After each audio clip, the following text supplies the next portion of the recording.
그리고 정말 그렇게만 되면 더없이 좋은 그런 여행들이겠죠. 그러나 아까 제가 마지막에 말씀드린 것처럼 그 강을 우리가 단순히 어떤 사람의 어떤 단순한 이용 공간 내지는 그렇게 본다면 뭐 지금 모래톱도 모래사장도 온전하고 다 모든 것이 갈수기에 물이 없는 것도 그 나름대로의 자연현상이라고 보겠지만 말씀드린 것처럼 강은 우리가 불가피하게 사용해야 될 수자원 공간입니다. 그리고 무엇보다도 우리가 그 강에게 필요한 건 물이고 그리고 지금 상태에 물이 문제가 있다는 사실에 대해서는 좀 우리가 한번 제가 말씀드린 걸 다시 한번 봐주시기 바랍니다.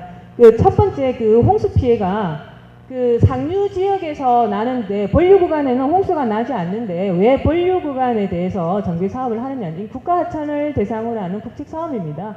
그리고 말씀드린 것처럼 지난 10년간 그 국토해양부의 어떤 하천 지수 관련 예산의 73%를 본류 구간이 아닌 그 지류 구간에 해왔습니다. 그럼에도 이 큰 태풍이 한 번씩 올 때마다 그 피해는 정말 지류 그 피해 보시는 분들한테는 정말 죄송한 얘기지만 그거에 뭐 비할 바 없이 상당히 큰 액수로 나고 있습니다.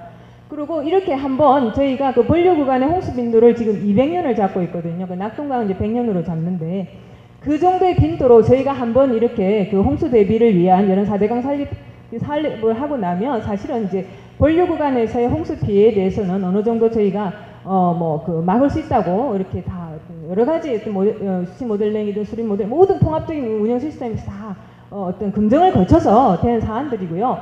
그리고 금년 10월이면 지천 계획이 다 나옵니다. 그 4대강 본류만 한다고 해서 지천을 하지 않느냐? 그거 절대 아닙니다.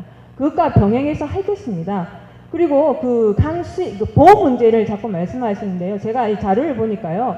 그 낙동강 맨 마지막 보하고 그 한만보하고 두 번째 보 사이가 37km입니다. 그리고 보와 보 사이 거리가 사실은 20km 이상씩입니다. 그러니까 우리가 계단식이라고 해서 뭐 1km 단위로 보가 설치되는 게 아니에요. 적어도 20km 이상 보와 보 사이에 그 사이에 강이 선형을 만들어가고 강이 구비를 만듭니다. 그러면서 지금 현실적으로 우리가 1대5 해놨지만 그 물의 흐름 잘 아시죠? 무슨 말씀하셨습니다. 자연적인 물의 역동성에 의해서 수축부가 생기고 퇴적부가 생깁니다. 그거를 우리를 기대하는 거예요. 그래서 우리가 뭐 정말 강을 직강화해서 일직선으로 잘라서 몇 킬로 간격으로 보를 쌓는다는 개념은 아닙니다. 그리고 아까 계속 말씀 중에 그 상류의 댐을 막는 문제에 대해서 굉장히 처음에는 부정적이시다. 어떤 면에서는 또 긍정적이다가 사실 일이라는 게 그렇습니다. 이걸 보면 여기가 걸리고 저걸 보면 저기가 걸리는 겁니다. 근데 저희 이제 통합적으로 물을 홍수와 갈수기에 대해서 어떻게 통합적으로 물을 관리할 것인가. 그리고 홍수기에 물을 닿는 거는 당연히 댐이 담아내죠.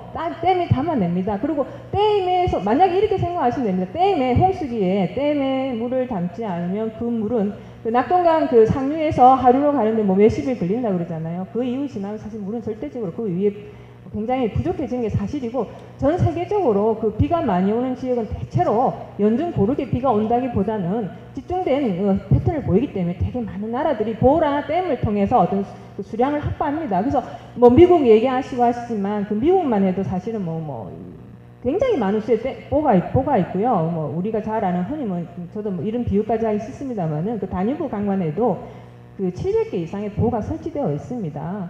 그래서 사실은 우리가 이거를 늘 이 상태로 준수를 해서 과도한 상태로 간다는 건 아니죠. 그간에 하지 못했던 거에 대해서 상당 부분 우리가 할 수 있는 최대한의 어떤 효과를 봐서 이게 미래 세대들에게는 좀 더 이러한 불필요한 일이 없게끔 안전성, 물자원에 대한 보장성을 확보해자는 겁니다. 그리고 어떤 그렇게 되면 사실은 강의 중상 하류가 아까 말씀드린 것처럼 보와 보 사이의 결이 여러 가지 자연의 어떤 그 곡선 내지는 하천의 어떤 지리적인 지형적인 여건에 의해서 그 중상 하류의 어떤 뭐 생태 서식의 구조나 뭐 여러 가지 연계성 그다음에 어떤 강의 여러 가지 자연성, 온전성 정도는 회복될 거라고 믿습니다. 그리고 그 종 얘기 하시는데 식물종이나 되게 이제 생태계의 어떤 종들에 있어서는 흔히 뭐 불가피하게 우리가 종을 구분할 수밖에 없습니다. 모든 종에 대해서 다 저희가 일일이 다 할 수 있으면 좋겠지만 사람이 어떤 생태계의 종 관리에 있어서 불가피하게 종을 두 가지 정도로 크게 나눕니다. 그게 뭐냐면 R 전략종과 K 전략종이에요. 사람은 대표적인 K 전략종이죠. 그 적은 수의 새끼를 낳아서 굉장히 고도의 에너지를 투입해서 그 생존율을 높이는가 하면 R 전략종은 단기에 상당히 많은 개체수를 놓아서 어떤 그 교란에 대해서나 혹은 어떤 주기적으로 그 초기의 치사율은 높지만 그래도 생존 개체수를 확보하는 그런 수준의 어떤 전략종인데요.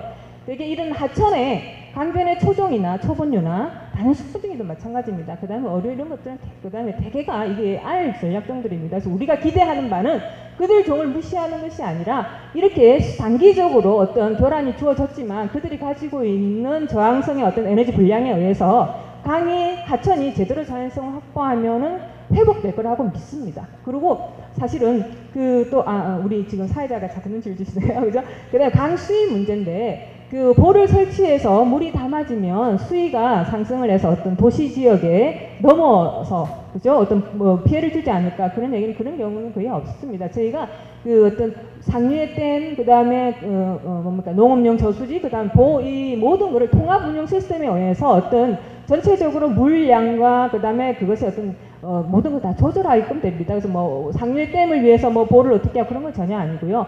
그 강 수계 내에 되어 있는 수량 조절에 관한 모든 시설물들이 통합적으로 운영되면서 만약에 이러한 것들이 불안하다면 사실 이거를 긍정하는 시스템이나 우리가 가지고 있는 역량의 문제지 그 자체가 부정될 수는 없습니다. 어쨌든 간에 그 우리 사회 일각에서 이런 어떤 생태나 자연에 대해서 그 온전성을 강조하시는 것도 굉장히 중요한데 다만 이러한 것이 어떤 그 사실을 자꾸 뭐라 그럴까요? 회피하거나 외면해서는 안 되고요. 서로가 이 부분을 이제 풀어나갈 수 있는 성토의 공간들이 이런 식으로 다 마련되는 거라 저는 그렇게 생각을 합니다. 이상 제가 답변 마치겠습니다.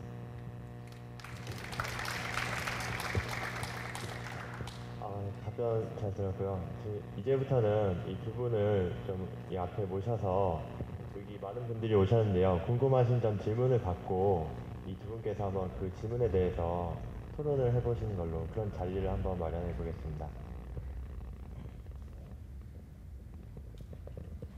두 분 잠시 여기 앞으로 나와 주시겠어요?